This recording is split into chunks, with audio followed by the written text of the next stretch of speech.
Well, we might see more media consolidation coming, streaming consolidation coming. There are some reports that Comcast is looking for a target, could be looking to Viacom CBS, could be looking to Roku. Brian Sozzi, we saw some share reaction yesterday that kind of continues into today here on these potential deals. Not sure what would make the most sense. I don't know. Yeah, this is really an in-depth and interesting report out of the Wall Street Journal looking at how Comcast could better position for a future of a very changing media deal.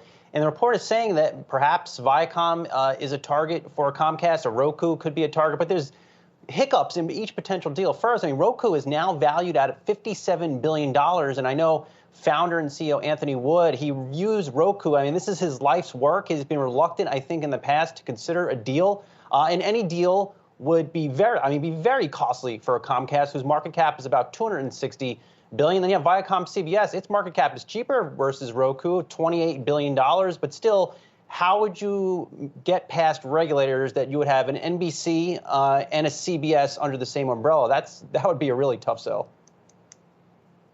Yeah, I mean, I don't think anybody sees that happening, right? So you take the Viacom assets, put them together with some of the Comcast assets, and the NBC and CBS operate independently would be the only way forward. But it is just interesting that we were, 4 years ago, 5 years ago? I remember that, well, I guess it was 6 years ago. August 2015, Bob Iger had that famous earnings call with Disney where he talked about how basically ESPN was getting crushed. It's when they admitted that they had a massive subscriber problem with that part of the business. And from that day forward, they began to push into ESPN Plus, Disney Plus, all these different streaming services. So that sort of began the major unbundling that we're seeing in the media. And here we are 6 years later, and we're rebundling it. You know, that's the media cycle. You take things apart, you put them back together.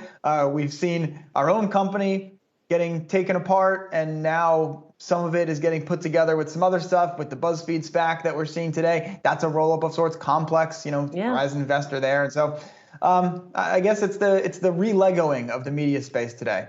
And then in 5 years, we can come back and talk about everything getting spun off again. Somebody's making a lot of money. That's all I know. And it's not us.